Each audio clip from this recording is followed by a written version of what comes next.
अस्सलाम वालेकुम। वालेकुम अस्सलाम। क्या हाल है आपके? अल्हम्दुलिल्लाह, अल्लाह का शुक्र। तो सर मैं आपसे ये पूछना चाहता हूँ कि आपने जब ग्रेजुएशन की तो आपको ग्रेजुएशन के बाद किन मुश्किलात का सामना करना पड़ा प्रोफेशनल लाइफ में आने के लिए? Just after graduation first of all सबसे पहले तो मुझे वेट करना पड़ा जॉब सर्चिंग के लिए, जॉब हंटिंग के लिए। क्योंकि मेरा कोई इंटर्नशिप का एक्सपीरियंस भी नहीं था, मार्केट भी बहुत वास्ट थी और डेवलपमेंट भी बहुत हो रही थी मार्केट के अंदर, बहुत सारे गैजेट्स वगैरह, टूल्स वगैरह, टेक्नोलॉजीज़ की टर्म में। तो मुझे जॉब सर्च करने में बहुत ज़्यादा प्रॉब्लम फेस हुई।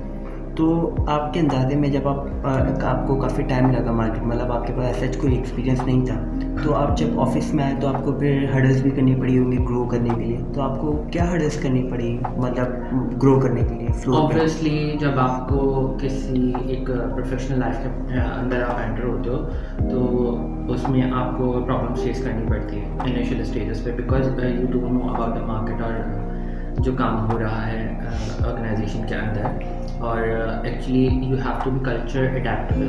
तो सबसे पहले तो आपको एडजस्ट करना बहुत मुश्किल का सामना करना पड़ता है। इफ़ योर कलीग्स और कोवर्कर्स आर कोऑपरेटिव देन वो with the passage of time ये एलिमिनेट हो जाता है। तो सर कोई ऐसी स्किल जो कि सबसे ज़्यादा काम आती हो मार्केट के अंदर सर्वाइव करने के लिए? जैसे कुछ लोग कहते हैं कि अगर आप ईमानदारी के साथ काम करें तो आप बहुत जल्दी आप ग्रो कर सकते हैं। तो ऐसे आपके नज़दीक क्या होगी वो चीज़?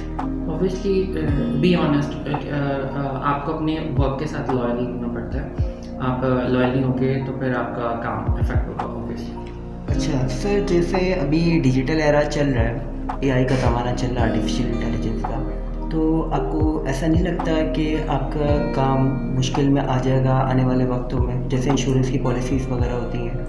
नॉट एज सच, क्योंकि आप एआई को कमांड तो दे देते हो बट उसके पीछे भी एक लॉजिक होती है जो ह्यूमन प्रोवाइड करता है। एआई आपको सब कुछ प्रोवाइड कर सकता है, लेकिन उसके पीछे बैक इंटीग्रेशन अगर करें तो ह्यूमन कमांड ज़रूरी है।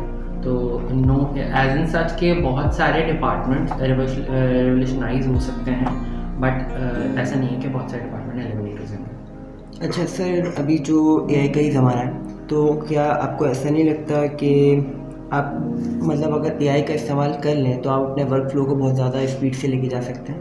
Yes, productivity can be increased AI के थ्रू। डिफरेंट पैरामीटर्स हैं और even we are still students, हम अपनी स्टूडेंट्स लाइफ में हैं तो हम वर्क लाइफ बैलेंस कर रहे हैं अपनी। तो हम बहुत सारे एडवांस एआई टूल्स यूज़ करते हैं और वर्क के अंदर भी उसको यूज़ करते हैं, यूटिलाइज करते हैं। अच्छा सर, जैसे अभी मॉडर्न एरा चल रहा है, तो अभी हमने देखा था 2020 में कोविड का भी एक ह्यूज वो आया था और आपकी जो इंश्योरेंस पॉलिसीज़ थी उसके थ्रू आप लोगों को वर्क फ्रॉम होम प्रोवाइड कर दिया गया था। आप लोगों ने सब घर बैठ के काम किया था और उसके अंदर जितने भी मार्केट के अंदर कम्पीट इंश्योरेंस कंपनीज थी उसमें आदम जी की सबसे ज़्यादा अच्छी प्रोडक्टिविटी थी। तो आपने क्या कहते हैं, क्या मतलब आपने अपने आप को उस स्टेज पे कैसे पाया कि मतलब आप किस तरीके से काम कर रहे थे? उसमें सबसे ज़्यादा एक तो कम्युनिकेशन गैप आया, सबसे पहले उसको एलिमिनेट किया गया। कम्युनिकेशन गैप को थ्रू डिफरेंट चैनल्स हमने उसको रिड्यूस किया। मीटिंग्स, जूम के बारे में लोगों को जैसे पहले नहीं पता था, फिर बाद में जूम मीटिंग्स और गूगल मीट और माइक्रोसॉफ्ट मीटिंग वगैरह इससे जो है फेमिलराइज हुए सारे, और एक चैनल पर आए, पेज पर आए, और क्या कहते हैं इंटरेक्शन बढ़ गए।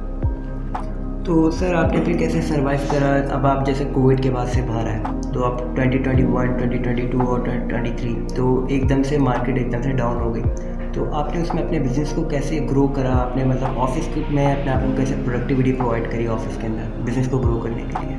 ऑफिस की प्रोडक्टिविटी इंक्रीज करने के लिए तो सबसे पहले एम्प्लॉयज़ के ऊपर ट्रस्ट होना बहुत ज़्यादा ज़रूरी है। एम्प्लॉयज़ के ऊपर ट्रस्ट नहीं होगा तो क्या कहते हैं आपकी प्रोडक्टिविटी डायरेक्टली इफेक्ट होगी। और हमने जो है ग्लोबल प्रैक्टिसेस को क्या कहते हैं वो किया, मार्केट गेज किया, और क्योंकि ग्लोबल प्रैक्टिसेस से ये होता है अडॉप्ट करने से कि इंटरनेशनल प्लेटफॉर्म्स के ऊपर और डिफरेंट सर्टिफिकेशन वगैरह होती हैं, हमने गेज। तो सर आप अपनी कोई एक्सपीरियंस ऐसा शेयर करना चाहेंगे जो कि लोगों के लिए फ़ायदेमंद हो? लोगों के लिए एज सच फ़ायदेमंद इसलिए हो कि देखें, आपको फर्स्ट ऑफ ऑल आप यूनिवर्सिटी ग्रेजुएट होने से पहले ड्यूरिंग योर डिग्री तो इंटर्नशिप्स तो करें ताकि आपको प्रैक्टिकल एक्सपोजर तो मिले। उससे ये होगा कि आपको प्रोफेशनल लाइफ का अंदाज़ा होगा कि वहाँ पे लोग किस तरह से काम करते हैं। फिर आप एक मार्केट के अंदर एंटर होगे तो आप एज अ फ्रेश नहीं होगे बिल्कुल ना, थोड़ा बहुत नो हाउ होगी आपको कि पाकिस्तान के अंदर प्रोफेशनल लोग किस तरह से चल रहा है।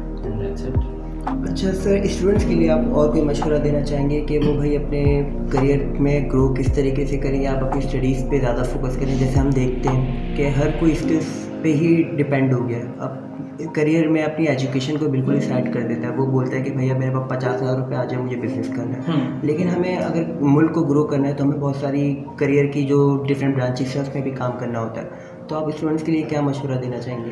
देखो, करियर और डिग्री और स्किल्स को सबको साथ लेके चलना पड़ता है। इसको ये चीज़ पहले से ही अडॉप्ट करनी चाहिए स्टूडेंट लाइफ के अंदर ही, कि आपको वर्क और लाइफ के अंदर बैलेंस किस तरह से करना है। वेरी वेरी इंपॉर्टेंट कि वर्क लाइफ आप किस तरह से बैलेंस कर रहे हो। आप स्किल्स पे भी फोकस करो, बट आपकी डिग्री प्रायोरिटी होनी चाहिए प्राइमरीली।